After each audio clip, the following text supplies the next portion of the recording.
po sa ating lahat. Ako pala si Michael Cruzat.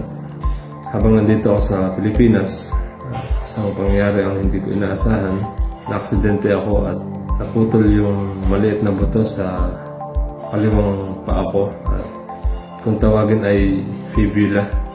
Ayun, nagtanong naman agad ako kay Coach Christine kung pasok ba sa insurance yung nangyari sa aking aksidente.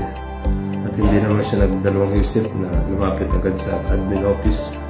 In-assist naman agad ako ng claim coordinator upang ibigay sa akin yung mga requirements na dapat kong ihanda o submit.